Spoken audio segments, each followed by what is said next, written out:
जी अस्सलाम वालेकुम, good evening. मैं हूं Syed Afaq Asad, solicitor of England and Wales.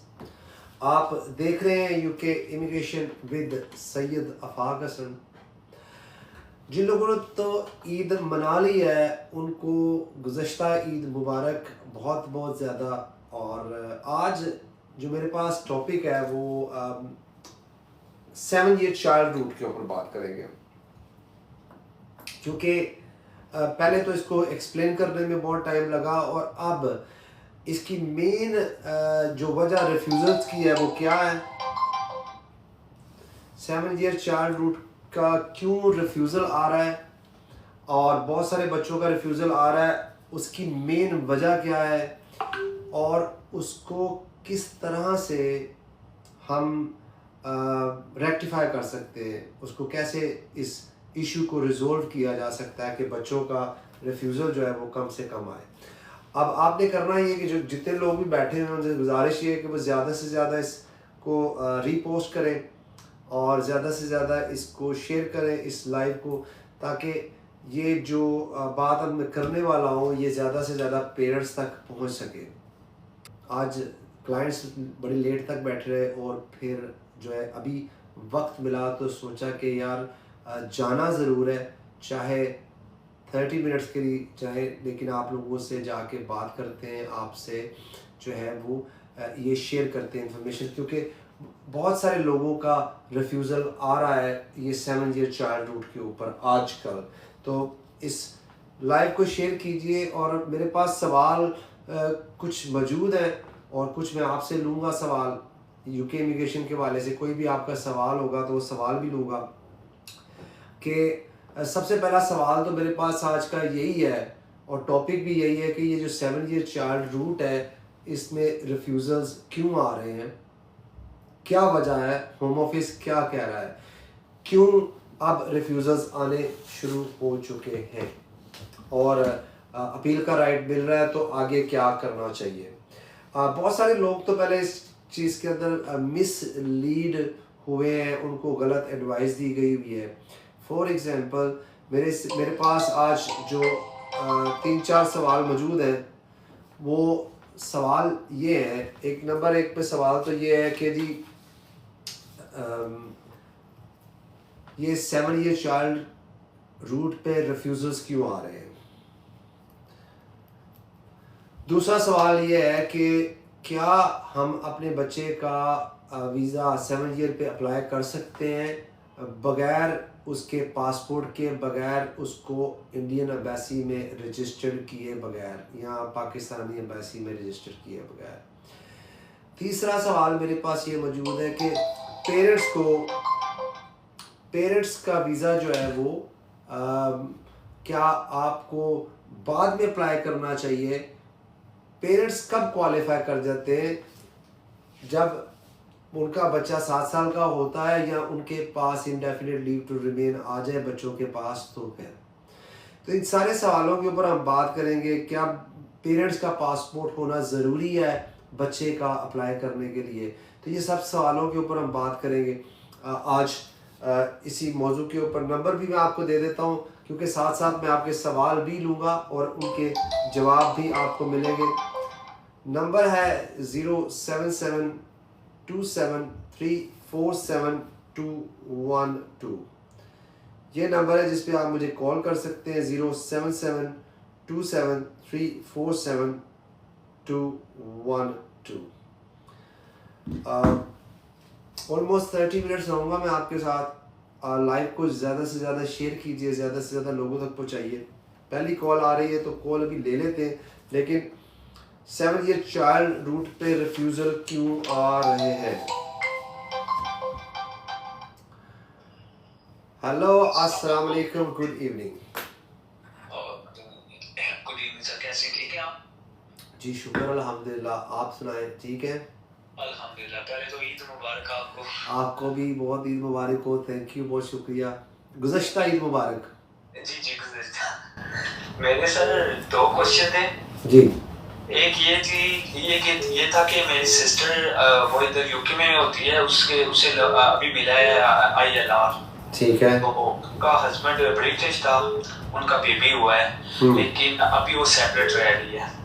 Okay. तो बेबी का ब्रिटिश पासपोर्ट बनाना था, उसके लिए वालिद का पासपोर्ट चाहिए होगा या इस तरह बन जाएगा? अच्छा, बेबी यहाँ पैदा हुआ है, वो उसका ब्रिटिश पासपोर्ट बनवाना है आपने? जी जी। ओके, तो आप ये कह रहे हैं कि क्या उसको वालिद का पासपोर्ट चाहिए होगा कि नहीं चाहिए होगा? जी, तो जो वालिदा है उसके पास ब्रिटिश पासपोर्ट नहीं है, बट उससे अभी बेबी के 5 महीने बाद उसको इंडेफिनिट लीव टू रिमाइन मिला है डोमेस्टिक वायलेंस के बेस पर। ठीक है, ओके। तो जी, दूसरा सर मेरा क्वेश्चन था कि मेरा दोस्त है, उसका भी इसी तरह उसकी वाइफ ने मिलके उसके ऊपर इल्जाम लगाई थी। तो अभी वो प्रेसिडेंट से बाहर आया हुआ है, जिस लड़के ने लगाए थे ना, तो वो ये नॉट गिल्टी होके आया हुआ है बाहर, तो इसकी जॉब भी चली गई है, इसका घर भी चला गया है। तो क्या ये जो होता है, जो इसका जितना नुकसान हुआ है, मुझे नहीं पता। वो कह रहा था मैंने कोई अप्लाई करना है पैसों के लिए, मेरे साथ गलत हुआ है। कंपनसेशन, देखिए ये इमिग्रेशन रिलेटेड सवाल नहीं है, पहले वाला इमिग्रेशन रिलेटेड है तो उसके साथ आप बात करेंगे। दूसरा जो है वो सिविल क्लेम्स में आता है, वो सिविल लिटिगेशन में आता है, कंपनसेशन के हवाले से आता है, तो वो totally different area of law है। लेकिन मैं आपके ये बच्चे वाला ब्रिटिश पासपोर्ट वाला आपको जवाब दे देता हूँ, ठीक है? जी ठीक है sir, thank you so much. Thank you. हमारे पास पहला सवाल आ चुका है। आज का पहला सवाल ये है कि अगर कोई बच्चा ब्रिटिश पासपोर्ट अप्लाई करना चाहता है, जिसके वालिद ब्रिटिश थे और वालदा ब्रिटिश नहीं थी, यानी कि उनकी जो माँ थी वालदा मोहतरमा वो ब्रिटिश नहीं थी, तो क्या उस बच्चे को अपने बाप के पासपोर्ट की ज़रूरत पड़ेगी? जी ऐसा नहीं है, उसके पासपोर्ट की ज़रूरत है लेकिन उसकी डिटेल्स की ज़रूरत पड़ेगी, क्योंकि ये जो बच्चे को राइट मिलता है ब्रिटिश पासपोर्ट का, वो बाय बर्थ ब्रिटिश होता है। सो उसको वालिद की वजह से एक बार ब्रिटिश सिटीजनशिप मिल गई है, यानी कि उसको अप्लाई नहीं करनी, ही और she is already a British person and वो अपना पासपोर्ट जो है वो अप्लाई कर सकता होगा। ठीक है जी, ये आपके सवाल का जवाब है कि अगर कोई बच्चा बाय बर्थ ब्रिटिश है तो उसको अपने वालिद के पासपोर्ट की ज़रूरत नहीं पड़ती, उसको उसके पास डिटेल होना इनफ है। नंबर है कॉल करने के लिए 07727347212। हेलो अस्सलाम वालेकुम, गुड इवनिंग। हेलो अस्सलाम वालेकुम। वालेकुम। सर कैसे हो? शुक्र अल्हम्दुलिल्लाह, आप कैसे, ठीक हो? अल्हम्दुलिल्लाह सर। सर मैंने आपको फ़ोन किया है सर ये क्वेश्चन पूछने के लिए। जी, सर पूछिए। मैं क्या था, 3 साल मैंने काम किया है, बाद में कंपनी का लाइसेंस बुक हो गया है और कंपनी ने मेरा जो 3 साल कंप्लीट हो गए उसके साथ तो उन्होंने रिन्यू नहीं किया है वीज़ा, क्योंकि उनके पास उनका खुद का लाइसेंस नहीं है। अभी मैं ज़ाइलियम पे हूँ, 1 महीना हुआ है मैंने ज़ाइलियम डाला है। ज़ाइलियम डालने का पहला इंटरव्यू हो गया है, तो मेरा पहला क्वेश्चन है, पहला इंटरव्यू हो गया, दूसरा इंटरव्यू कितने दिन के अंदर होता है? मेरे को 1 महीना हो गया है। और मेरा दूसरा क्वेश्चन ये है, मेरे को एसाइलम कार्ड से ये मिला है, मेरा बीपी मेरे साथ है, मैं मेन एप्लीकेंट था, तो उधर मिला है। पहला मेरे वर्क था रेस्ट्रिक्टेड था, जब मैं 11 पे था, सिर्फ 11 पे वर्क कर सकता और 20 आवर्स एडिशनल काम कर सकता। अभी मेरे को मिला है वर्क परमिटेड आधा। क्या मैं सारे सब काम कर सकता हूँ क्या? क्योंकि मैंने रिसेंटली उबर फूड डिलीवरी है ना, इसमें एक IT अप्लाई किया है, वो अप्रूव हो गया, वो मेरा आ गया। अगर मैं इसमें काम करूँगा तो क्या मेरा कोई कुछ होगा और ये इलीगल है और लीगल है क्या? चले मैं आपके सवाल को जवाब देता हूँ। Thank you. अच्छा यार, पहले तो ये कोशिश करें कि आप 2 सवाल 3 सवाल तो ना पूछें, एक सवाल जो है वो एक कॉल के लिए इनफ है, क्योंकि बाकी लोगों को भी मौका मिलना चाहिए, वो मुझे कॉल कर सके और मेरे से सवाल पूछ सके। तो इसलिए कोशिश कीजिए कि आप मेरे से एक ही सवाल पूछिए एक कॉल के ऊपर, ताकि मैं बाकी लोगों को सवाल भी ले सकूं और उनके जवाब भी दे सकूं। नंबर है कॉल करने के लिए 07727347212। अच्छा, इनका पहला सवाल ये है कि ये यहाँ पे जो है इनका वीज़ा जो है किसी वजह से एक्सपायर हो गया, या इनका जो वीज़ा एक्सटेंड नहीं हुआ, इन्होंने asylum with in time apply कर दिया, जिसकी वजह से इनको राइट ऑफ वर्क मिला है। तो और क्या ये 20 आवर्स या उससे ज़्यादा कर सकते हैं? देखिए एक्चुअल में होता क्या है कि जब आप असाइलम अप्लाई करते हैं या कोई भी एप्लीकेशन करते हैं तो विद इन वैलिड टाइम के अंदर अंदर कर दें, तो जो कंडीशंस आपके पिछले वीज़े की होती हैं वो मोस्ट ऑफ द टाइम वही कंटिन्यू रहती हैं। तो अगर आपको पहले फुल टाइम अलाउड था तो आगे भी आपको फुल टाइम ही अलाउ रहता है, अनलेस कि होम ऑफिस आपको स्पेसिफिकली जब अलाउ करे तो उसके अंदर आपको बताए कि आपने क्या करना है। तो जितने भी लोग मेरी बात सुन रहे हैं उनके लिए यही है कि भाई अगर आपने इन टाइम वैलिड एप्लीकेशन की हुई है तो जो आपका स्टे है यहाँ पे वो उसी वीज़ा कंडीशंस के ऊपर रहते हैं। फॉर एग्जांपल अगर एक स्टूडेंट है और वो स्टूडेंट अपना इन टाइम वैलिड एप्लीकेशन करता है तो उसकी स्टूडेंट की जो वीज़ा कंडीशंस थी वही चलती रहेगी तब तक जब तक उसका नेक्स्ट जो है वो स्टेटस चेंज नहीं हो जाता। तो ये है आपके सवाल का जवाब। दूसरे सवाल का मैंने आपको पहले कहा कि मैं एक टाइम पे एक सवाल का जवाब दूंगा, दो का नहीं दूंगा, तो इसलिए ताकि दूसरे लोगों को भी मौका मिल सके। हेलो अस्सलाम वालेकुम, good evening. Hello good evening. हाँ जी सर, मैं एप्लीकेशन की हुई है FLRFP की जी मैं विजिट लाई थी। मैं ਜਦੋਂ ਮੇਰੇ ਹਸਬੰਡ ਨੂੰ ਫਿਰ ਡੈਫੀਨੇਟ ਹੋ ਗਈ, ਉਸ ਤੋਂ ਬਾਅਦ ਮੇਰੇ ਬੇਬੀ ਬੋਏ ਹੋਇਆ। हाँ जी, ਤੇ ਜਿਹਦਾ 14 ਮੰਥਸ ਹੋ ਗਏ ਆ, ਕੋਈ ਜਵਾਬ ਨਹੀਂ ਆਇਆ ਤੇ ਹੁਣ ਮੈਂ PAP ਵੀ ਕੀਤਾ ਸੀ, 2 ਵੀਕਸ ਹੋ ਗਏ। हाँ जी। अच्छा, ਤੁਸੀਂ ਆਨਲਾਈਨ ਕੰਪਲੇਨ ਕੀਤੀ ਸੀ ਹੋਮ ਆਫਿਸ ਨੂੰ? ਪਹਿਲੇ ਤੇ ਦੱਸੋ। हाँ जी, ਕੰਪਲੇਨ ਵੀ ਕੀਤੀ ਸੀਗੀ। ਅੱਛਾ, ਮੋਸਟ ਆਫ ਦਾ ਕੇਸਿਸ ਦੇ ਵਿੱਚ ਦੇਖੋ PAP ਤੇ ਆਈ ਡੋਂਟ ਨੋ ਕਿ ਤੁਹਾਡਾ ਬੰਦਾ ਕਿ ਨਹੀਂ ਬੰਦਾ। ਆਈ ਡੋਂਟ ਥਿੰਕ ਸੋ ਕਿ PAP ਦੇ ਨਾਲ ਉਹਨਾਂ ਨੂੰ ਕੋਈ ਫਰਕ ਪਏਗਾ। PAP ਸਿਰਫ ਇੱਕ ਉਹ ਕਹਿੰਦੇ ਨਾ ਦਿਲ ਕੇ ਬਹਿਲਾने को गालिब ये ख्याल अच्छा है, ਤੇ ਉਹੀ ਹਿਸਾਬ ਹੈ PAP ਦਾ ਕਿ ਉਹ ਉਹਨਾਂ ਨੇ ਕਹਿਣਾ ਕਿ ਠੀਕ ਹੈ ਤੁਸੀਂ ਕੋਰਟ ਲੈ ਕੇ ਜਾਣਾ ਤੇ ਲੈ ਜਾਓ। ਹਾਂ, ਹੁਣ ਜਿੱਦਾਂ ਤੁਹਾਡਾ ਸਵਾਲ ਹੈ ਉਹਦਾ ਮੈਂ ਤੁਹਾਨੂੰ ਜਵਾਬ ਦੇਣਾ। ਉਹਦਾ ਜਵਾਬ ਇਹ ਹੈਗਾ ਕਿ ਦੇਖੋ ਜਦੋਂ ਇੱਥੇ ਕੋਈ ਬੰਦਾ ਓਵਰਸਟੇ ਰਹੇ ਔਰ ਉਹ ਆਪਣੀ ਐਪਲੀਕੇਸ਼ਨ ਕਰਦਾ ਹੈ ਇਨਡੈਫੀਨਿਟਲੀ ਉਹ ਆਪਣੀ ਲੀਵ ਟੂ ਰਿਮੇਨ ਵਾਸਤੇ ਆਪਣੀ ਐਪਲੀਕੇਸ਼ਨ ਕਰਦਾ ਹੈ ਤੇ ਉਹਦਾ ਜਿਹੜਾ ਸਟੈਂਡਰਡ ਸਰਵਿਸ ਟਾਈਮ ਪਹਿਲੇ ਹੁੰਦਾ ਸੀ ਉਹ 12 ਮਹੀਨੇ ਸੀ, 12 ਮੰਥ ਸੀ। ਲੇਕਿਨ ਉਹਨਾਂ ਨੇ ਉਹ 12 ਮੰਥ ਤੋਂ ਹਟਾ ਦਿੱਤਾ ਹੈ। ਹੁਣ ਉਹਨਾਂ ਨੇ ਕਿਹਾ ਕਿ ਇਹਦਾ ਕੋਈ ਵੀ ਸਟੈਂਡਰਡ ਸਰਵਿਸ ਟਾਈਮ ਨਹੀਂ ਹੈ। ਤੁਸੀਂ ਕਿਸੇ ਨੂੰ ਕੋਰਟ ਉਦੋਂ ਹੀ ਲੈ ਕੇ ਜਾ ਸਕਦੇ ਜਦੋਂ ਉਹਨੇ ਤੁਹਾਡੇ ਨਾਲ ਕੋਈ ਕਮਿਟ ਕੀਤਾ ਹੋਵੇ ਤੇ ਪੂਰਾ ਨਾ ਕਰੇ ਨਾ, ਤੇ ਫਿਰ ਉਹ ਤੇ ਕਹਿ ਰਹੇ ਭਾਈ ਤੁਸੀਂ ਐਪਲੀਕੇਸ਼ਨ ਕਰਨੀ ਕਰੋ, ਲੇਕਿਨ ਸਾਡੇ ਕੋਲ ਕੋਈ ਵੀ ਗਿਵਨ ਟਾਈਮ ਨਹੀਂ ਹੈ। ਮੇਰੇ ਬਹੁਤ ਸਾਰੇ ਕਲਾਇੰਟਾਂ ਦਾ ਵੀਜ਼ਾ ਜਿਹੜਾ ਮਤਲਬ ਸਪੈਸ਼ਲੀ ਆ ਪੇਰੈਂਟ, ਤੁਸੀਂ ਹੁਣ ਆਲਮੋਸਟ ਪੇਰੈਂਟ ਰੂਟ ਤੇ ਚਲੇ ਗਏ ਹੋ, ਠੀਕ ਹੈ, ਤੇ ਉਹ ਈਵਨ ਦੋ ਕਦੀ ਪਾਰਟਨਰ ਰੂਟ ਤੇ ਕੀਤਾ ਹੋਇਆ ਤੇ ਤੁਹਾਨੂੰ ਪਾਰਟਨਰ ਐਜ਼ ਅ ਪਾਰਟਨਰ ਹੀ ਕੰਸੀਡਰ ਕਰਨਗੇ ਜਦੋਂ ਤੁਹਾਨੂੰ ਵੀਜ਼ਾ ਦੇਣਗੇ। ਲੇਕਿਨ ਐਕਚੁਅਲ 'ਚ ਕੀ ਹੋਣਾ ਹੈ ਕਿ ਉਹਨਾਂ ਨੇ ਹੁਣ ਤੁਹਾਨੂੰ ਵੀਜ਼ਾ ਤੇ ਉਹਨਾਂ ਨੇ ਦੇਣਾ ਹੀ ਦੇਣਾ, ਲੇਕਿਨ it can take up to 18 months, 18 ਮਹੀਨੇ ਵੀ ਲੱਗ ਸਕਦੇ ਨੇ। Most likely within 3 to 4 months ਇਨਸ਼ਾਅੱਲਾ ਤੁਹਾਡਾ ਵੀਜ਼ਾ ਆ ਜਾਏਗਾ, ਠੀਕ ਹੈ। ਠੀਕ ਹੈ, ਵੈਸੇ ਹੁਣ ਚਾਹੇ 18 ਮੰਥਸ ਦੇ ਲਗਾ ਰਹੇ ਆ। ਮੈਂ ਤੁਹਾਨੂੰ ਦੱਸ ਰਿਹਾ ਕਿ ਅੱਜ ਕੱਲ੍ਹ ਟਾਈਮ ਲੱਗ ਰਿਹਾ ਕਿਉਂਕਿ ਸਟੈਂਡਰਡ ਸਰਵਿਸ ਉਹਨਾਂ ਜਿਨ੍ਹਾਂ ਨੂੰ ਵੀਜ਼ਾ ਅੱਛਾ ਜਿਨ੍ਹਾਂ ਨੂੰ ਨਹੀਂ ਦੇਣਾ ਉਹਨਾਂ ਨੂੰ 3-3 ਮਹੀਨੇ 'ਚ ਰਿਫਿਊਜ਼ਲ ਮਾਰਦੇ ਪਏ, ਠੀਕ ਹੈ। ਤੇ ਜਿਨ੍ਹਾਂ ਦੇ ਕੇਸ ਸਟਰੋਂਗ ਨੇ, ਜਿਸ ਤਰ੍ਹਾਂ ਤੁਹਾਡਾ ਕੇਸ ਕਾਫੀ ਸਟਰੋਂਗ ਕੇਸ ਲੱਗ ਰਿਹਾ ਮੈਨੂੰ, ਤੇ ਉਹ ਜਿਹੜਾ ਉਹ ਟਾਈਮ ਲਗਾ ਰਹੇ ਨੇ। ਤੇ ਫਿਕਰ ਨਾ ਕਰੋ, ਇਨਸ਼ਾਅੱਲਾ ਤੁਹਾਡਾ ਹੋ ਜਾਏਗਾ। ਨਹੀਂ, PAP ਨਾਲ ਰਿਸਕ ਇਹੀ ਹੁੰਦਾ ਕਿ ਬਈ ਅਗਰ ਤੁਹਾਡਾ ਡਿਸੀਜਨ ਦੇਖੋ ਕਿਸੇ ਨੂੰ ਅਗਰ ਕਿਸੇ ਦੇ ਹੱਥ 'ਚ ਡਿਸੀਜਨ ਦੇਣਾ ਤੇ ਉਹਨੂੰ ਅਗਰ ਅੱਛਾ ਨਹੀਂ ਲੱਗੇਗਾ ਤੇ ਉਹ ਫਿਰ ਉਹ ਜਿਹੜਾ ਮਰਜ਼ੀ ਡਿਸੀਜਨ ਦੇ ਦੇਵੇ ਤੁਹਾਨੂੰ। ਲੇਕਿਨ PAP ਬਣਦਾ ਨਹੀਂ ਹੈ। PAP ਦੀ ਜਗ੍ਹਾ ਮੈਂ ਬਹੁਤ ਸਾਰੇ ਲੋਕਾਂ ਨੂੰ ਦੇਖਿਆ ਕਿ ਉਹ ਐਵੇਂ ਕਹਿੰਦੇ ਨੇ ਜੀ ਅਸੀਂ pre action protocol, PAP stands for pre action protocol. Pre action protocol ਦੇ ਨਾਲ ਕੁਛ ਨਹੀਂ ਹੁੰਦਾ ਅਨਲੈਸ ਤੁਸੀਂ ਵਾਕਈ ਫਰਦਰ ਅੱਗੇ ਜਾਣਾ ਹੋਵੇ, ਠੀਕ ਹੈ। ਤੇ ਤੁਸੀਂ ਦੁਬਾਰਾ ਹੋਮ ਆਫਿਸ ਨੂੰ ਕੰਪਲੇਨ ਕਰੋ, ਹੋਮ ਆਫਿਸ ਨੂੰ ਕੰਪਲੇਨ ਕਰੋ। ਓਕੇ, ਠੀਕ ਹੈ, ਆਨਲਾਈਨ ਹੈ ਨਾ। हाँ जी, चलो थैंक यू, अल्लाह हाफिज़।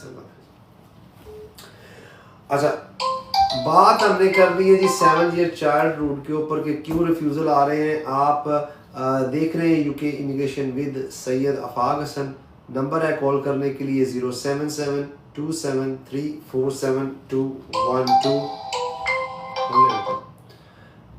हेलो अस्सलाम वालेकुम, गुड इवनिंग जी। इमरान भाई बोलो जी ਤੇ 2 ਮਹੀਨੇ ਰਹਿ ਗਏ ਕੰਪਲੀਟ ਹੋਣੇ 20 ਸਾਲ ਚ जी ਤੇ ਇਹਦਾ ਜਵਾਬ ਤੇ ਕੋਈ ਨਹੀਂ ਆਇਆ ਤੇ ਮੈਂ ਉਹਨਾਂ ਨੂੰ ਪੁਸ਼ ਕਰਾਂ ਜਾਂ ਕੀ ਕਰਾਂ ਤੁਹਾਡਾ ਕੀ ਮਸ਼ਵਰਾ ਹੈ ਤੁਹਾਡੇ ਸੇ ਤੁਸੀਂ ਆਲਰੇਡੀ ਐਪਲੀਕੇਸ਼ਨ ਪਾਈ ਹੈ ਜੀ ਆਲਰੇਡੀ ਪਾਈ ਹੈ ਤੇ ਮੇਰੇ ਦੋ- ਤੇ 2 ਮਹੀਨੇ ਰਹਿ ਗਏ ਨੇ ਤੁਹਾਡੇ 20 ਸਾਲ ਹੋ ਗਏ। ਠੀਕ ਹੈ ਚਲੋ ਮੈਂ ਦੇਖੋ ਮੈਂ ਤੁਹਾਡੀ ਜਗ੍ਹਾ ਹੋਵਾਂ ਤੇ ਮੈਂ ਪੁੱਛ ਨਾ ਕਰਾਂ, ਮੈਂ ਵੇਟ ਕਰਾਂ। ਜੋ ਹੀ 2 ਮਹੀਨੇ ਪੂਰੇ ਹੋ ਜਾਣ ਮੈਂ ਇੱਕ ਹੋਰ ਉਹਨਾਂ ਨੂੰ ਇੱਕ ਕਵਰ ਲੈਟਰ ਲਿਖਾਂ ਕਿ ਵੀ ਹੁਣ ਮੇਰਾ ਜਦੋਂ ਐਪਲੀਕੇਸ਼ਨ ਤੁਸੀਂ ਕੰਸੀਡਰ ਕਰ ਰਹੇ ਹੋ ਤੇ ਫਰਦਰ ਰਿਪਰੈਜ਼ੈਂਟੇਸ਼ਨ ਉਹਦੇ ਚ ਪਾ ਦਿਆਂ ਉਸੇ ਐਪਲੀਕੇਸ਼ਨ ਦੇ ਵਿੱਚ ਜੀ ਕਿ ਜੀ ਮੇਰੇ 20 ਸਾਲ ਵੀ ਹੋ ਗਏ ਨੇ। ਠੀਕ ਹੈ ਤੇ ਉਹਨਾਂ ਨੂੰ ਤੁਹਾਨੂੰ ਅਜੇ ਫਿਲਹਾਲ ਛੇੜਨ ਦੀ ਜ਼रूरत नहीं। ਉਹ ਕੀ ठीक है जी, चलो थैंक यू। अच्छा इनका सवाल ये था कि इनके 20 साल हो गए होने वाले हैं, 2 महीने में इन्होंने ऑलरेडी एप्लीकेशन डाली हुई है, तो क्या इनको होम ऑफिस को कोई खत लिखना चाहिए कि जी मेरा फैसला जल्दी कर दें या वेट करना चाहिए? इसका जवाब ये है कि इनको वेट करना चाहिए। नंबर है कॉल करने के लिए 07727347212। और आप देख रहे हैं UK immigration with Syed Afaq Hasan. बात कर रहे हैं हम कि 7 साल का बच्चे का वीज़ा क्यों रिफ्यूज़ हो रहा है। अच्छा जी मेन वजह उसकी क्या है? सबसे मेन वजह जो रिफ्यूज़ल की आ रही है वो ये आ रही है कि वो कह रहे हैं इस केस के अंदर उन्होंने कहा है जो कि हर जगह पे वो कोट कर रहे हैं, जो कि मेरे ख्याल से तो ये केस मिस अप्लाई किया जा रहा है उसके ऊपर, लेकिन फिर भी हम आपके साथ वो केस शेयर कर रहे थे कि कौन से केस लॉ के तहत वो आपके रिफ्यूज़ल जो है वो लेके आ रहे हैं। देखिए केस का जो नाम है वो है KO Nigeria and others versus SSHT 2018 का केस है ये, और सुप्रीम कोर्ट का केस है ये। यूके सुप्रीम कोर्ट का केस है जिसके अंदर जो है वो प्रिंसिपल जो एक्सप्लेन किया गया था। अब आप देखें केस 2018 का है, रिफ्यूज़ल अब आने स्टार्ट हुए हैं। अगर ये प्रिंसिपल पहले अप्लाई हो रहे थे तो अब रिफ्यूज़ल्स क्यों आ रहे हैं? वो क्या कहते हैं किसने तोड़ा दिल हमारा, ये कहानी फिर से इसके ऊपर हम फिर बात करेंगे। लेकिन 2018 का केस अब आज बच्चों के ऊपर अप्लाई किया जा रहा है, जो 7 साल के केसेस जो हैं जो हो रहे हैं। अच्छा क्या केस है जी? वो कह रहे हैं कि जी इस केस के अंदर जो मेनली डिस्कस किया गया था वो ये किया गया था कि जी parental immigration history should not be used, जो हमारे हक में जाता है कि पेरेंट्स की जो इमिग्रेशन हिस्ट्री है उसको एज अ वेपन या एज अ रीज़न नहीं यूज़ करना चाहिए रिफ्यूज़ल का। लेकिन इसके अंदर जो मेन चीज़ है वो यही है कि वो कह रहे हैं कि उन्होंने बहुत नैरोली इस केस को जो है वो अप्लाई कर रहे हैं बच्चों के केस के ऊपर। फॉर एग्ज़ाम्पल वो ये तो इस बात पे तो आपके साथ कुछ कह ही नहीं ना रहे कि जी आपके पास 7 साल बच्चा नहीं रहा। वो ये कह रहे हैं जो दूसरा पार्ट है वो ये है कि भी it would be unreasonable to expect the child to leave the UK. इस पार्ट के ऊपर बात चल रही है कि वो हर बार ये कह रहे हैं, वो इस केस को कैसे अप्लाई कर रहे हैं। वो ये कह रहे हैं कि जी क्योंकि पेरेंट्स के पास इमिग्रेशन स्टेटस नहीं है तो पेरेंट्स के जो सर्कमस्टांसेस हैं वो ऐसे हैं कि वो यूके लीव करके जाने वाले हैं, तो इसलिए बच्चे के लिए भी रीजनेबल होगा कि वो पेरेंट्स के साथ चला जाए। तो जो मैं हमेशा आपसे कहता होता हूँ कि यूके इमिग्रेशन का मसला एक ऐसा मसला है कि कल सुबह का नाश्ता भी आप बाद में करें, पहले इसका हल करें। तो जितने पेरेंट्स भी मेरी आवाज़ सुन रहे हैं, जिन जिन तक मेरी आवाज़ पहुँच रही है, आपको अब ये बात मैं नहीं बल्कि सुप्रीम कोर्ट के रिफ्यूज़ल्स बता रहे हैं और सुप्रीम कोर्ट की जजमेंट को यूज़ करते हुए जो है वो नाइजीरिया केस को कि भाई आपने जो है, क्योंकि आपके पास स्टेटस नहीं है इसलिए आपके बच्चे को भी स्टेटस नहीं दिया जाएगा, क्योंकि you have not applied for visa और you do not have a visa, इसलिए आपको आपके साथ आपके बच्चे को भी जो है वो वापस भेजा जाए। अच्छा, अब नेक्स्ट क्वेश्चन ये आता है कि भाई चलो हम इस बात को ले लेते हैं कि आपको गलत गाइड किया गया, गलत मशवरे दिए गए, आपको ये कहा गया कि जी बच्चा 7 साल का होगा तो पहले बच्चे का वीज़ा लेना है, फिर आपने अपना वीज़ा लेना है, तो आपको शुरू से गलत। हालांकि जितने केसेस भी जो शुक्र अल्हम्दुलिल्लाह हमने किए हैं उसके अंदर हमने ऑलवेज पेरेंट का वीज़ा पहले लिया है और बच्चे का वीज़ा बाद में आया है, जिसकी एक नहीं बहुत सारी मिसालें जो है वो नज़र आती हैं और मिलती है। शायद नहीं, यकीनन यही वजह है कि हमारा जो 7 ईयर चाइल्ड रूट का जो केस है वो स्ट्रॉन्ग रहता है, क्योंकि ऑलरेडी पेरेंट्स के पास वीज़ा आ चुका होता है, तो होम ऑफिस ये वेपन उनके खिलाफ यूज़ नहीं करता कि क्योंकि पेरेंट्स के पास वीज़ा नहीं है इसलिए हम बच्चे को वीज़ा नहीं देंगे।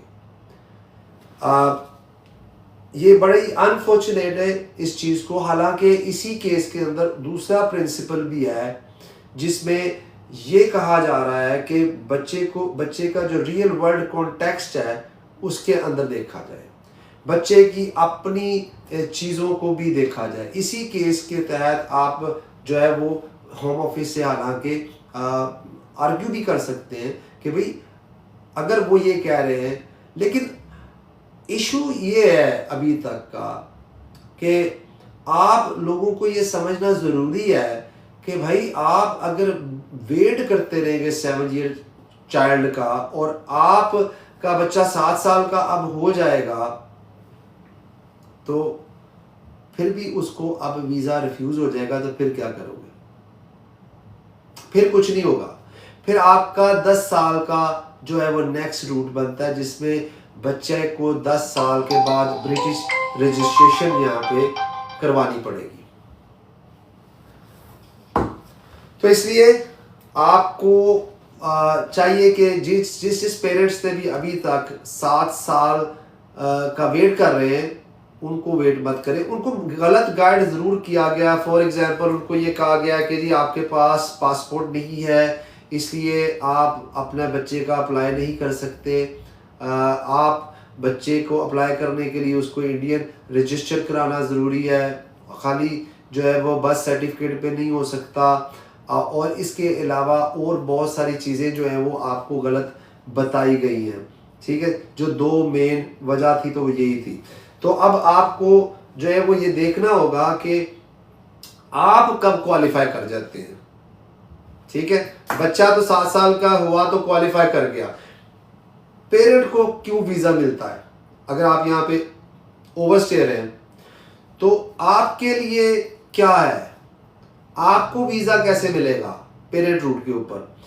अब मैं आपको बताता हूं कि आपको वीज़ा कैसे मिलेगा पेरेंट रूट के ऊपर। If you have a qualified child, अब क्वालिफाइड चाइल्ड का मतलब ये है कि आपका बच्चा यहाँ बोर्न हुआ, 7 साल यहाँ पे रहा, कंटिन्यूस रहा, वो क्वालिफाइड चाइल्ड हो जाता है। And it would be unreasonable to expect that child to leave the UK. अभी आपने बच्चे का अप्लाई नहीं किया, इंडेफिनिट लीव टू रिमेन। अच्छा, क्या आपको डिले करना चाहिए? नहीं, जिस दिन बच्चा 7 साल का हो जाए आपको वेरी नेक्स्ट डे जो है अप्लाई कर देना चाहिए। आपको अगर 1 महीना बाद करेंगे तो that would be consider overstaying for the child, कि आपने आउट ऑफ टाइम एप्लीकेशन कर दी। ये भी बहुत सारे लोगों को नहीं पता इस चीज़ का कि जिस दिन बच्चा 7 साल का हो गया, क्योंकि रूल क्या है, रूल ये है कि जो child was born in the UK, lived here continuously for the last 7 years, and it would be unreasonable to expect the child to leave the UK. ये बहुत सिंपल सादे लफ्जों में मैं आपको समझाने की कोशिश कर रहा हूँ।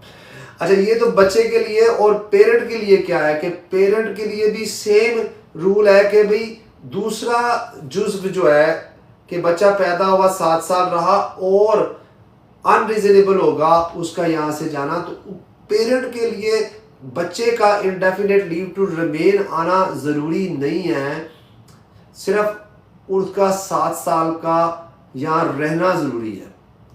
तो आप तो क्वालिफाई कर जाते हैं, जब आप क्वालिफाई कर गए तो क्यों ना पहले आप अपनी एप्लीकेशन फाइल करें और उसके बाद आप बच्चे की एप्लीकेशन करें। एटलीस्ट देन आपके जो इमिग्रेशन सर्कमस्टांसेस हैं वो चेंज हो जाएंगे ओवरस्टेयर से कि आपने भी अपनी एप्लीकेशन जो है वो दी हुई है। So this is one way of doing thing. लेकिन लोग उल्टा करते हैं, वो ये करते हैं जी पहले बच्चे को मिल जाए तो फिर असी अपना अप्लाई करांगे। अब उन्होंने कहा कि क्योंकि पेरेंट्स जा सकते हैं इसलिए बच्चा भी जाए, तो ये आपको जो है वो चीज जरूर देखनी होगी। नंबर है कॉल करने के लिए 07727347212। मैं हूं Syed Afaq Hasan, solicitor of England and Wales. आप देख रहे हैं UK immigration with Syed Afaq Hasan. Comments जो है वो मैंने ऑफ किए हुए हैं, ठीक है। आप बाद में वीडियो पे कमेंट्स कर सकते हैं, लेकिन यहाँ पे आप कमेंट्स नहीं कर सकते। बात हम कर रहे हैं 7 ईयर चाइल्ड रूट के ऊपर कि 7 ईयर चाइल्ड रूट पे वीज़े क्यों रिफ्यूज़ हो रहे हैं और पेरेंट कब क्वालिफाई करते हैं एज कहने के पेरेंट रूट के ऊपर।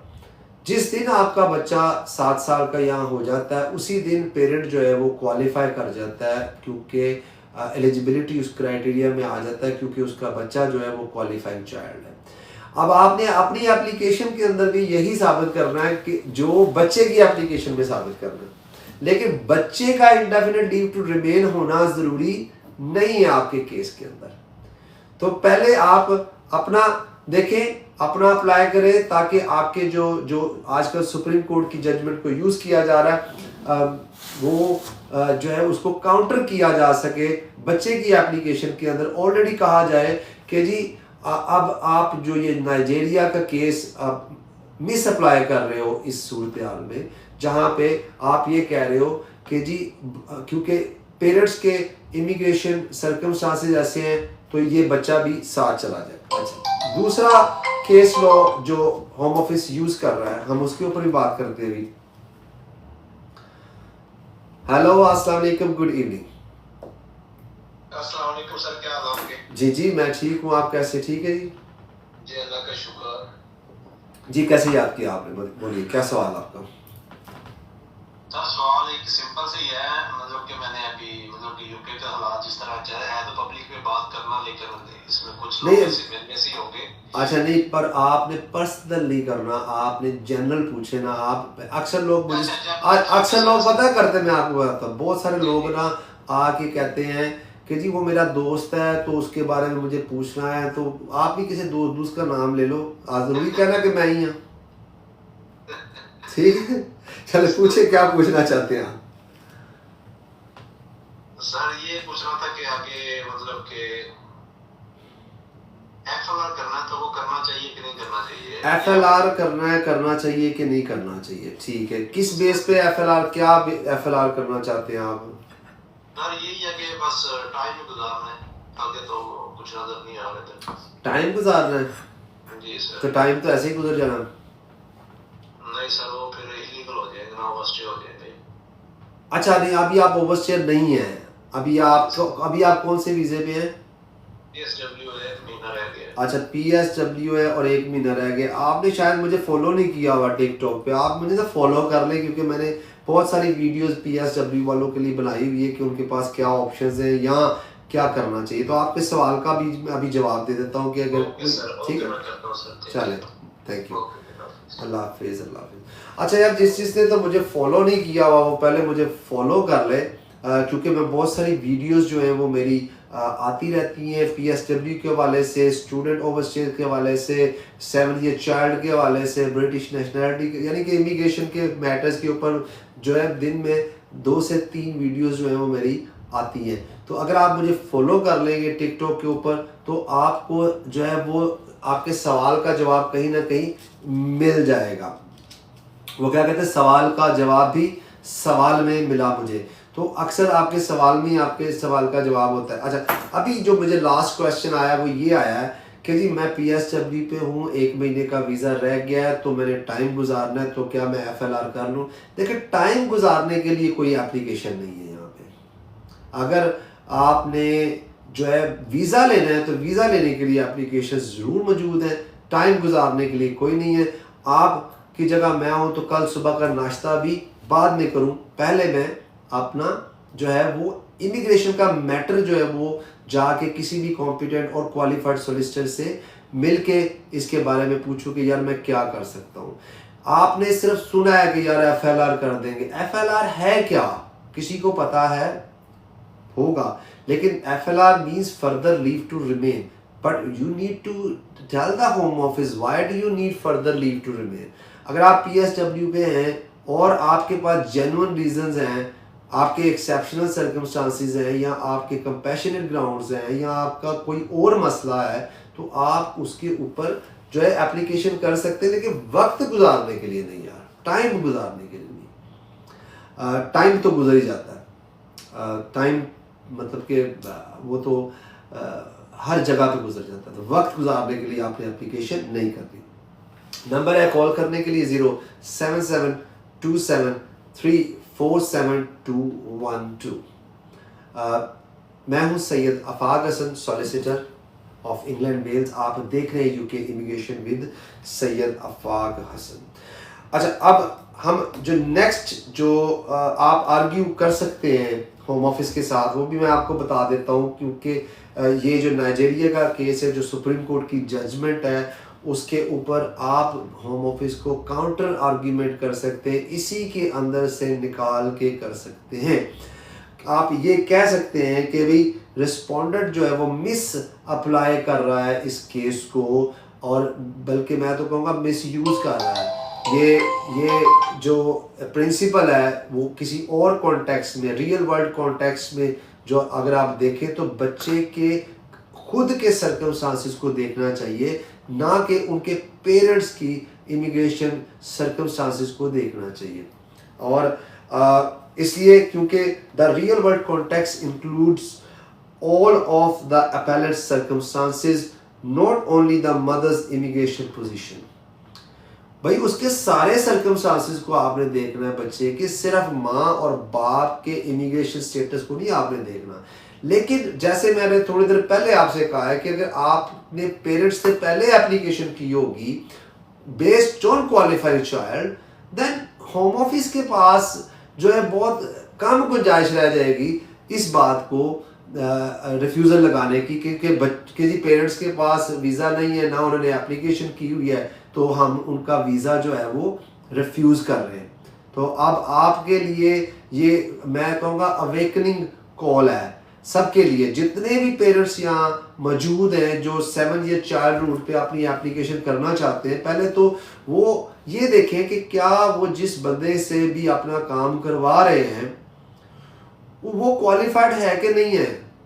अक्सर लोग मेरे पास यहाँ आते हैं और मुझे जब मैं उनसे पूछता हूँ कि भाई आपने किससे वीज़ा करवाया था, तो वो उनको तो ये भी नहीं पता होता कि वो बंदा सॉलिसिटर है कि नहीं है, वो वकील है कि नहीं है, उनको नहीं पता होता। वो बस किसी के रेफरेंस से चले जाते हैं कि जी उन्हें उधर पेरेंट्स का लवाया सी ते साड़ा भी लग जाएगा, कम पैसों में वो आपका काम कर देते। वो इलीगल काम कर रहे हैं, आप तो खुद तो इलीगल यहाँ पे स्टे कर रहे होते, फिर एक इलीगल काम करने वाले को आप अपना काम दे के आ जाते हैं। लोग मुझे आके कहते हैं मैकडोनल्ड में मिला था, मैं स्टारबक्स में मिला था, वो बाहर मिलता था, हम कभी उसके ऑफिस भी नहीं गए, फोन पे बात हुई थी। तो यार ऐसा नहीं है, आपकी ये जिंदगियों का मसला है। आप अपना पैसा चाहे वो 500 पाउंड दिया आपने, लेकिन बर्बाद कर दिया, और अपनी बच्चे की जिंदगी भी आपने दांव पे लगा दी। इट्स नॉट ओनली यू, आप अपने मामले में केयरलेस हो गए, ठीक है हो गए, लेकिन अपने बच्चे के मामले में केयरलेस नहीं होना आपने। You have to be responsible parent, because of you your child is going to suffer. उसका वीजा रिफ्यूज हो जाएगा, उसका indefinite leave to remain refuse, क्योंकि आपने सही एडवाइस नहीं ली। अब जिन लोगों ने तो इसको बिजनेस बनाया हुआ है उसकी तो मैं बात नहीं कर सकता कि वो 300 पाउंड लेके घर बैठ के 400 पाउंड लेके तो वो इंडेफिनिट लीव टू रिमेन की एप्लीकेशन कर देते हैं। कई तो लोगों के घरों में जाके एप्लीकेशन कर देते हैं। जहाँ टिकटॉक से लोगों को फ़ायदा हुआ है वहाँ पे उनको नुकसान भी पहुँच रहा है, क्योंकि यहाँ पे अनक्वालिफाइड बंदा भी जो है वो आके जो है वो कुछ भी बोल देता है, कुछ भी बोल देता है। ये टिकटॉक ऐसे बन गया जैसे हाइड पर आ गया, आओ जी जो जितना दिल करता है बोल के चला जाए, कोई उसको जो है पकड़ने वाला यहाँ नहीं है। और अल्लाह ताला उन लोगों को हिदायत दे, उन लोगों को भी थोड़ी सी अकल दे जो लोग इस चीज़ को बिजनेस बना के बैठे हुए हैं। देखो, अगर आपको पता है if you are a qualified person then there is no issue, no problem whatsoever, लेकिन आपको पता ही नहीं है कि यार करना क्या है। आप 7 साल के उसके रेजिडेंस के पेपर लगा के बच्चे के भेज देते हो और समझते हो कि वीज़ा लग जाएगा। ऐसा नहीं है भाई, आपको जो है अब साबित करना होता है कि it would be unreasonable to expect the child to leave the UK. आप पेरेंट्स को ये कह देते हो कि जी क्योंकि आपके पास पासपोर्ट नहीं है तो आप बच्चे का अप्लाई नहीं कर सकते, आप गलत इंफॉर्मेशन दे देते हो, पेरेंट्स भी एतबार करके बैठ जाते हैं। सो इसलिए आपके लिए बहुत ज़रूरी है, जितने पेरेंट्स हैं उनके लिए बहुत ज़रूरी है ये रियलिटी में अवेकनिंग कॉल है उन लोगों के लिए जो लोग अभी तक ये सोच के बैठे हैं कि जी बच्चा हो गया, बच्चा 7 साल का हो जाएगा तो फिर बच्चे का अप्लाई करेंगे, बच्चे का वीज़े के बाद हम अपना वीज़ा लेंगे। तो अब ऐसा नहीं होना, अब तो बिल्कुल ही नहीं होना, क्योंकि होम ऑफिस को एक चीज़ मिल गई है, उन्होंने कह दिया कि हम ये केस अप्लाई कर रहे हैं। अनलेस के ये केस दोबारा से सुप्रीम कोर्ट में जाए और इसके प्रिंसिपल जो हैं और वाज़िया तौर पे क्लियर किए जाए, उतनी देर में बच्चे 10 साल के हो जाने जो लोग यहाँ पे 7 साल का वेट कर रहे थे। तो वो फिर वो ब्रिटिश रजिस्ट्रेशन का रास्ता मौजूद है। ठीक है, अब हम एक केस, दूसरा केस देख लेते हैं। एसएस सेक्रेटरी ऑफ स्टेट का केस था, एबी का जमैका का केस है। इसके अंदर क्या कह रहा होम ऑफिस? अच्छा, होम ऑफिस का इसका प्रिंसिपल क्या है? पहले तो मैंने आपको नाइजीरिया का केस बताया कि उसका प्रिंसिपल ये है कि भाई आपका जो अगर पेरेंट्स के इमिग्रेशन सर्कमस्टांसेस ऐसे हैं कि वो लीव कर सकते हैं तो फिर बच्चा भी लीव कर सकता है and it would be reasonable कि expect the child to leave the UK. तो ये प्रिंसिपल वो अप्लाई कर रहे हैं, लेकिन इसका काउंटर आर्ग्यूमेंट क्या है वो हम आपको बाद में बताएंगे, अभी थोड़ी देर में। लेकिन मैंने आपको हल बताया, ठीक है। सबसे पहले तो आप किसी क्वालिफाइड कॉम्पिटेंट सॉलिसिटर के पास जाएं जो आपको प्रॉपर तरीके से गाइड कर सके, पेपर वर्क कर सके, क्योंकि ये आपकी ज़िंदगी का तो मसला है, आपके बच्चों की भी लाइफ का मसला है। अच्छा, इसमें इस केस का प्रिंसिपल क्या है? मैं आपको कानून नहीं सिखा रहा, आज मैं आपको कानून सिखाने नहीं आया ना, मेरा ये मुद्दा है आज का। मेरे से सवाल किया गया है कि 7 ईयर चाइल्ड के रूट के ऊपर बच्चों के वीज़े क्यों रिफ्यूज़ हो रहे हैं और उनके पेरेंट्स के वीज़े क्यों रिफ्यूज़ हो रहे हैं।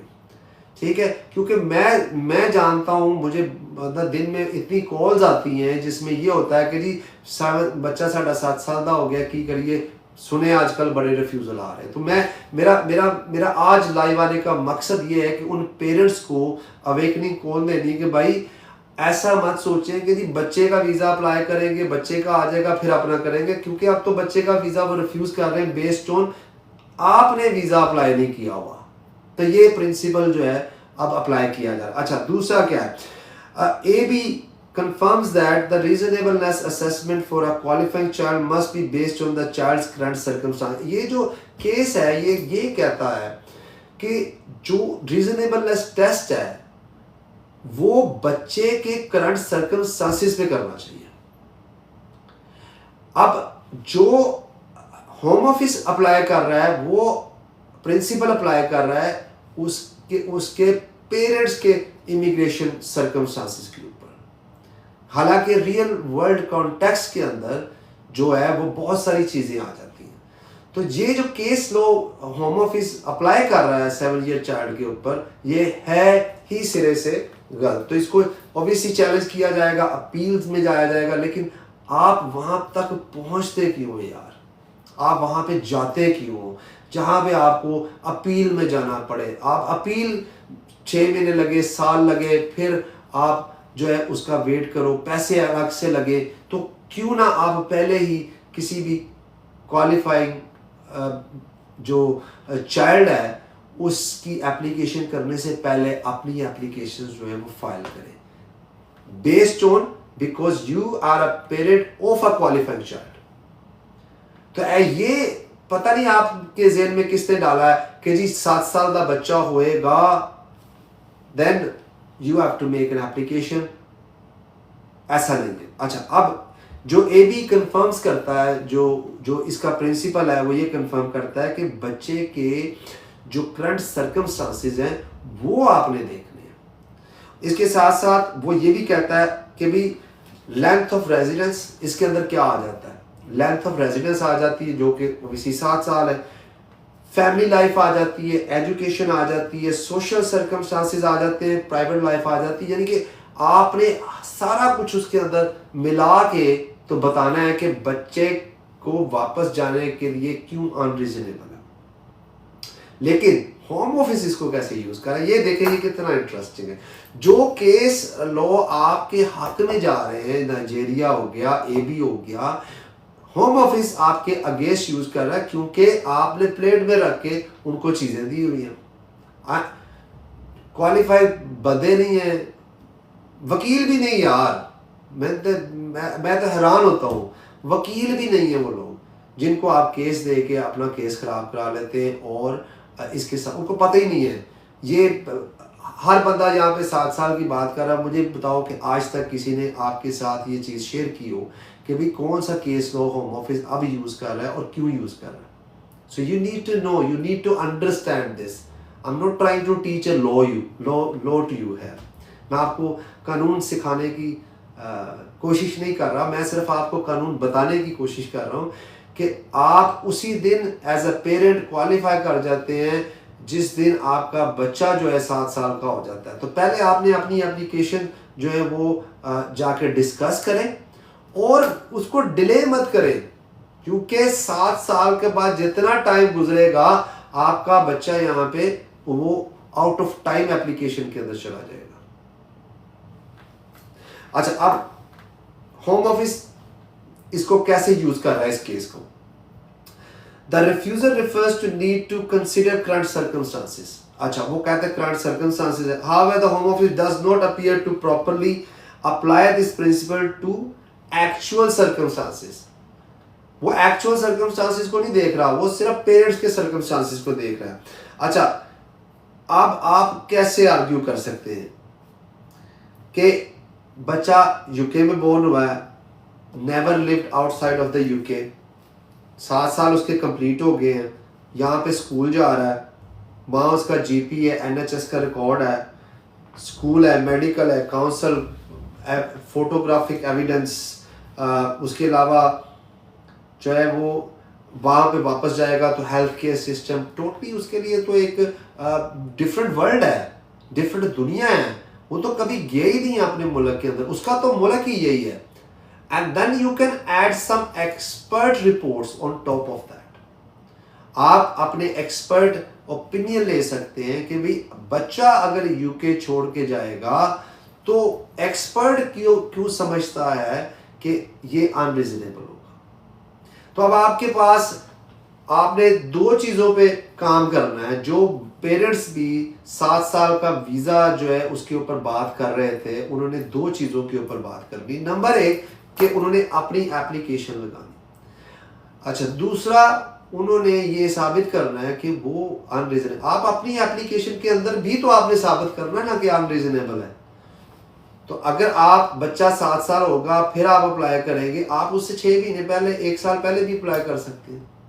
आप उस टेस्ट को, उस चीज़ों को अपने आप को रेगुलराइज कराने के लिए why are you waiting for the 7th year to be happened? I understand for the child but not for the parents. Why parents are waiting for it? Get a proper legal advice. बातें सुनी सुनाई से ना चलें आपको proper legal advice की ज़रूरत है। अच्छा, अब इसके अंदर तीसरा केस भी अपर ट्रिब्यूनल का, ये वाला जो मैंने आपको एबी का केस अभी बताया है, ये केस जो है वो कंसिडर किया गया है। उसके अंदर health care, integration, family life, ये सारी चीज़ें जो है इसके ऊपर कंसिडर की गई हैं। होम ऑफिस ये आपके अगेंस्ट यूज़ कर, तो अब इसलिए क्योंकि आपने उनको मौका दिया। नेक्स्ट केस है हमारे पास एमए पाकिस्तान का। ये एक कोर्ट ऑफ अपील का की अथॉरिटी है, जिसके अंदर ये कहा गया है, बड़ा क्लियर लिखा गया है, ये 7 ईयर चाइल्ड बच्चे की रेजिडेंस के ऊपर ये केस है, यूके का केस है।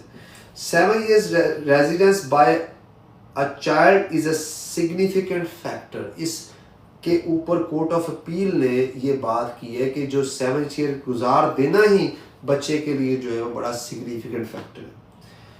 It usually reflects substantial social integration, educational integration.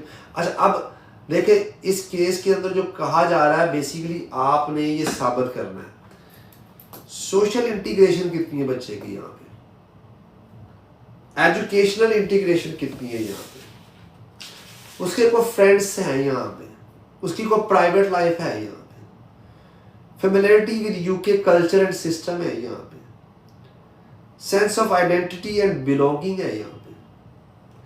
जितना ज़्यादा बच्चा यूके में रहता है उतना ज़्यादा बाय बर्थ उसके स्ट्रॉन्ग टाइज बनते हैं यहाँ पे। लेकिन ये किसने बताना है सारा कुछ? सिर्फ आपको एक जीपी का लेटर लगा दो, एक स्कूल का लेटर लगा दो, 7 साल का जीपी का रिकॉर्ड लगा दो और डाल दो एप्लीकेशन 7 ईयर चाइल्ड की, दैट्स इट। तो ऐसे नहीं होने वाला। अब आपको जो है वो थोड़ा सा ये सोचना पड़ेगा कि this is not home office is not ready to give indefinite leave to remain based on these documents। सिर्फ इन पेपर्स के हवाले से आपको जो है वो होम ऑफिस नहीं देने वाला वीज़ा। मैं हूँ Syed Afaq Hasan, solicitor of England and Wales. आप देख रहे हैं UK immigration with Syed Afaq Hasan. Number है कॉल करने के लिए 07727347212। नंबर मैं रिपीट कर देता हूँ 07727347212। बोल लेते हैं। हेलो, अस्सलाम वालेकुम, गुड इवनिंग। हाँ जी, वालेकुम सलाम जी। जी वालेकुम सलाम। मैं कहा ये कितना रोटी बात है, मैं पता था नहीं एक तरीका मुबारक दे दी। थैंक यू जी, बहुत शुक्रिया ਤੁਹਾਡਾ जी, बहुत शुक्रिया। ਸਾਨੂੰ ईद मुबारक दी मुबारक देन आए हैं, ਆਪਾਂ कोई क्वेश्चन नहीं करना। बड़ी मेहरबानी ਤੁਹਾਡੇ, बहुत शुक्रिया जी ਤੁਹਾਡੇ प्यार ਦਾ, thank you very much. Thank you. चलो, थैंक यू थैंक यू। अच्छा जी, ये हमारे कॉलर थे, इन्होंने सिर्फ ईद मुबारक कहने के लिए हमें फ़ोन किया है, तो आपका बहुत बहुत शुक्रिया। और ये इनको मेरी बात बड़ी पसंद आती कि यूके इमिग्रेशन का मसला एक ऐसा मसला है कि कल सुबह का नाश्ता भी आप बाद में करें, पहले किसी भी कॉम्पिटेंट और क्वालिफाइड सोलिसिटर से रब्ता करें ताकि आप जो है वो इस का कोई हल तलाश कर सके। अच्छा, अभी हम बात कर रहे थे आपके केस लॉ के हवाले से। मैंने आपको 3 केसेस का हवाला दिया है, नाइजीरिया का, एबी का, और तीसरा जो है वो हमने बात की है एमए की। हेलो, अस्सलाम वालेकुम, गुड इवनिंग। हेलो, अस्सलाम वालेकुम, सैयद भाई क्या ठीक हैं? वालेकुम जी, ठीक है, आप कैसे हैं? ठीक है जनाब। सॉरी, मैं आपको एक बात कहना चाहता हूँ। थैंक यू वेरी मच जी, बहुत बहुत शुक्रिया। अच्छा, मेरा एक छोटा सा सवाल है, मैं आपसे कर सकता हूँ या नहीं? जी जी बिल्कुल कर सकते हैं, क्यों नहीं कर सकते आप। अच्छा, मैं बेसिकली मेरी जो वाइफ है ना वो बेसिकली यूथ सेटलमेंट स्कीम पे की थी ना, पुर्तगाल से सेटलमेंट पे। तो उनको फिर जब वो यूके में आई तो ईयू की बेस पे, प्री एग्जिट की बेस पे, तो उनको यहाँ पे प्री सेटलमेंट मिल गया 5 साल का जी। तो वो अभी भी उनका वैलिड है 5 साल का, लेकिन ये कि फॉर सम रीजन कोई इशू हुआ था हमारी फैमिली में बैक होम, तो वो पाकिस्तान की अभी वो 1.5 साल से वहाँ से आ नहीं सकी। तो अब अगर वो 1.5 साल के बाद आना चाहती है तो वो आ सकती है या नहीं? उनका सेटलमेंट 5 ईयर का प्री सेटलमेंट और शेयर कोड भी वैलिड है, ठीक है, तो वहाँ पे वो जहाज में उनको आने देंगे या नहीं? ठीक है, और दैट्स इट। ठीक है, चले मैं आपके सवाल का जवाब देता हूँ। ठीक है। अच्छा, इनका सवाल ये है कि अगर किसी के पास जो है वो 5 साल का प्री सेटल स्टेटस है और वो 1.5 साल तक वापस नहीं आता, तो क्या उसको वापस आने देंगे कि नहीं आने देंगे? जी बिल्कुल, मेरे ख्याल से उसको बिल्कुल आने देंगे वापस। जहाँ तक बात रहेगी उनके क्लॉक रीसेट होने की, क्योंकि 5 साल के बाद उनको सेटलमेंट मिलना था, तो क्योंकि वो 6 महीने या उससे ज़्यादा बाहर रही हैं तो वो इशू हो सकता है सेटलमेंट के हवाले से। लेकिन अगर उनके पास प्री सेटल स्टेटस है और उनको सिर्फ अगर 1.5 साल हुआ है तो मेरे ख्याल से वो यहाँ पे आ सकती हैं। नंबर है कॉल करने के लिए 07727347212। मैं हूँ Syed Afaq Hasan, solicitor of England and Wales. आप देख रहे हैं UK immigration with Syed Afaq Hasan.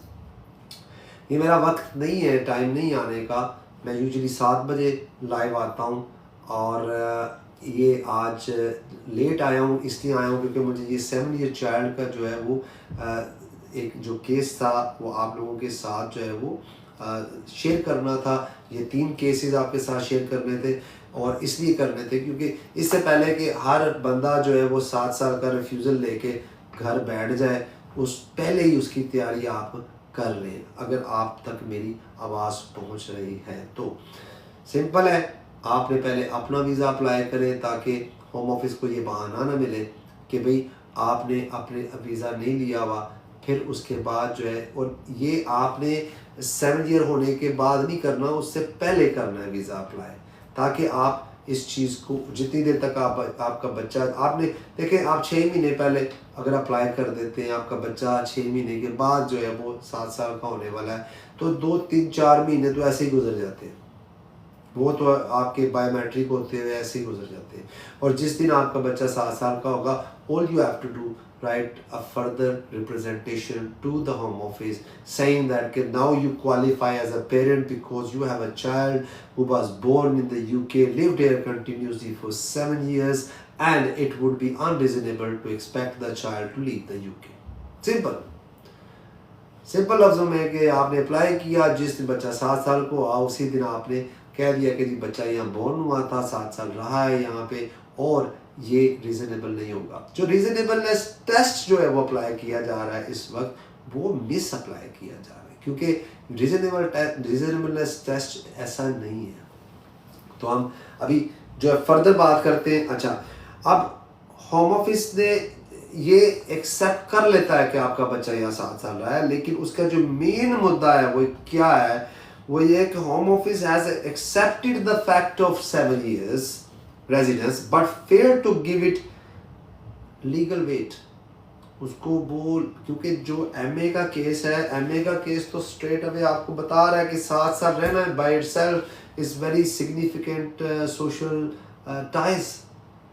आपने बस दिखाना है उसको, ठीक है। अच्छा, next, MA confirms that 7-year residence is a matter of substantial significance because it reflects a child's social, educational and private life integration. ये जो केस है MA पाकिस्तान का, वो ये साबित करता है, ये जो कोर्ट ऑफ अपील का केस है। और अगर बच्चा यहाँ 7 साल रहा है, बाय बर्थ रहा है यहाँ पे, तो रिस्पोंडेंट जो है, यानी कि जो हमारा होम ऑफिस है, उसको ये जो है हम कह सकते हैं कि they have failed to consider और and they have misapplied the supreme court case. Supreme court का केस जो है वो मिसअप्लाई कर रहे हैं इस, लेकिन आप उनको मौके क्यों दे रहे हैं कि वो मिसअप्लाई करें आपके ऊपर? आप अपनी एप्लीकेशन ही क्यों नहीं डाल देते? ठीक है, तो ये एक चीज़ है। दूसरा, AB का केस जो है वो argue that tribunal must assess actual current circumstances. तो होम ऑफिस को क्या करना था, एक्चुअल करंट सर्कमस्टांसेस जो है वो कंसिडर करने हैं बच्चे के, ना कि सिर्फ पेरेंट्स का जो है वो स्टेटस दे रहे हैं। और ये कौन करेगा? ये वही करेगा जिसको पता है, ना कि आप ऐसे अनक्वालिफाइड लोगों से जाके मशवरे करें, उनको केस दें जाके, जी किसी के रेफरेंस से जाके थोड़े बहुत पैसे बचाने के लिए आप बच्चे की और अपनी ज़िंदगियाँ जो है वो दाव पे लगा दें। मैं अक्सर आपको एक शेर सुनाता होता हूँ और फिर मेरे जहन में आ गया कि उम्र बीत जाती है घर को घर बनाने में, उम्र बीत जाती है घर को घर बनाने में, तुम तरस नहीं खाते बस्तियां गिराने में। तो ये जो कसाई लोग हैं जिनको कोई पता नहीं है, इनके लिए एक दिहाड़ी है आपसे 300 400 200 पाउंड लेके आपको गलत मशवरे दे के और आपका केस भी ख़राब कर देते हैं, और फिर बच्चे का भी केस ख़राब हो गया। अब आगे क्या करेंगे? फिर आप अपील में जाएंगे, साल अपील में भी वेट करेंगे, 6 महीने अपील में वेट करेंगे, वहाँ पे भी आपके पैसे लगेंगे। तो क्यों ना पहले ही आप किसी भी कॉम्पिटेंट और क्वालिफाइड सॉलिसिटर से रब्ता करें जो आपको प्रॉपर तरीके से एडवाइस करे, और आप फिर अगले कदम पे। आप कई बात सुनते थे कि बातें सबकी सुन रहे हैं, कोई मसला नहीं, आप सुनना चाहते सुन लो, किसी का भी मशवरा ले लो। यहाँ पे 70% लोगों को मैंने देखा है, बल्कि 70 to 80% लोगों को देखा है जो क्वालिफाइड सॉलिसिटर से नहीं, जो अनक्वालिफाइड लोगों से जो है वो जाके मशवरे लेके अपना केस खराब करके, किसी ने यहाँ पे वर्क परमिट के लिए 20,000, अब आजकल बहुत ज़्यादा इंक्वायरी यही है जी 20,000 पाउंड से वर्क परमिट मिल रहा है, असी ले लीजिए। इसकी क्या गारंटी है जी वो साल से ज़्यादा चलेगा? अब तो साल भी चल जाए बड़ी गल। सो इसलिए आप इन कामों से निकलें, क्योंकि 2 नंबर ये ना बड़ी अट्रैक्ट करती है लोगों को जी। फौरी तौर पे ना हम इस चीज़ के ऊपर आ जाते हैं जी, पैसे दे के काम करा लिए, मेहनत नहीं करनी। वो जो मैं पहले हमेशा अपनी वीडियो में कहता हूँ कि असी मरना भी नहीं चाहते तो असी जन्नत से भी जाना चाहते हैं। भाई मरे बगैर तो जन्नत नहीं मिलनी। अगर आपको वीज़ा चाहिए, अगर आपको स्टेटस चाहिए, तो आपको थोड़ी सी मेहनत करनी पड़ेगी। ये शॉर्टकट्स ढूंढना बंद करते हैं।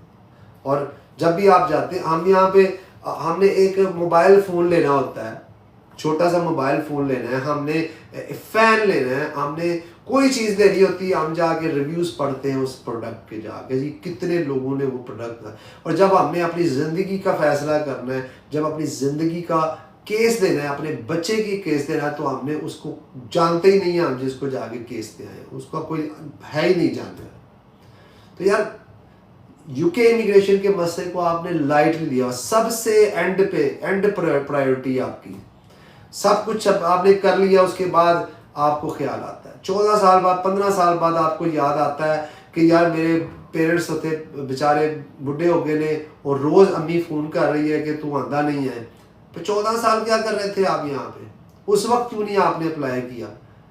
अब आप जाके तो अप्लाई कर रहे हो और उस वक्त कोई रास्ता भी निकल सकता होगा, आई डोंट नो। लेकिन आप का अगर इमिग्रेशन का मसला है तो सुबह का नाश्ता भी आप बाद में करो, पहले इसका हल करो। किसी भी कॉम्पिटेंट क्वालिफाइड सॉलिसिटर के पास जाओ, उससे एडवाइस लो और इस मसले का हल करो।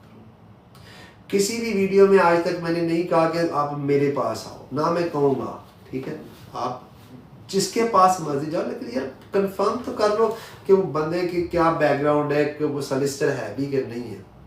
खैर हम बात करें 7 साल के केस के ऊपर। नंबर है 0772734712। मैं 5 मिनट और आपके साथ रहूँगा। 10 बज गए, मुझे पता ही नहीं चला, क्योंकि आज का टॉपिक ही ऐसा था कि मुझे यकीन करें कि अंदाज़ा ही नहीं हुआ। लेकिन अब मैं जो है वो ट्यूसडे को लाइव आऊँगा दोबारा। ट्यूसडे वाले दिन हम दोबारा से आपकी कॉल लेंगे और कोशिश करूँगा कि मैं 7 बजे पूरे आपके पास यहाँ पे लाइव आ जाऊँ ट्यूसडे वाले दिन, नॉट मंडे एनी मोर। और ट्यूसडे और थर्सडे आई बिलीव कि मुझे जो है वो मैंने अब लाइव जाना है, क्योंकि मंडे स्टार्टिंग होता है वीक का, और मतलब कि एक कोहराम मचा होता है, एक तूफान बदतमीज़ी बरपा हुआ होता है काम के वाले से। तो इसलिए वो बहुत जो है वो टाइम लग जाता है, आते आते मुझे 8 बज जाते हैं, 9 बज जाते हैं। और अब मैं अभी भी जो है वो बैठा हूँ, लेकिन इसलिए बैठा हूँ क्योंकि मुझे आप लोगों को एक्सप्लेन करना था कि 7 ईयर चाइल्ड रूट जो है वो उसके ऊपर वीज़े क्यों रिफ्यूज़ हो रहे हैं और आप कैसे उस चीज़ से बच सकते हैं, कैसे आप अपना केस जो है वो स्ट्रॉन्ग कर सकते हैं, आप अपने पेरेंट्स जितने भी यहाँ पे ओवरस्टेज हैं वो कैसे अपना केस जो है स्ट्रॉन्ग कर सकते हैं इस चीज़ के अंदर। ठीक है, नंबर आपको मैं दे चुका हूँ 0772734712। अगर आप मेरे से अपॉइंटमेंट बुक करना चाहते हैं तो ये नंबर है। और मैं अब आपको जो है फाइनल वर्ड चाहिए कि हमारे पास 3 केसेस मौजूद हैं 7 years के हवाले से। एक नाइजीरिया का केस है, एक AB का केस है, एक MA का केस है, जो कि ये अथॉरिटीज़ हैं 7 year चाइल्ड रूट के ऊपर। मैं अब आपको जो है वो अपनी नेक्स्ट लाइव के ऊपर मिलूँगा। अभी मैं आपसे इजाज़त चाहूँगा क्योंकि 10 बज गए। खैर आजकल तो रात भी जो है वो थोड़ा लेट होती है। मैं अब आपको अपनी नेक्स्ट लाइव में मिलूँगा। तब तक जो है आप लोग अपना बहुत सारा ख्याल रखिएगा। जो मैं जाते जाते कहता होता हूँ कि जो दिल करता करो यार, पर किसी का दिल मत दुखाना, क्योंकि दिलों विच रब वास्ता।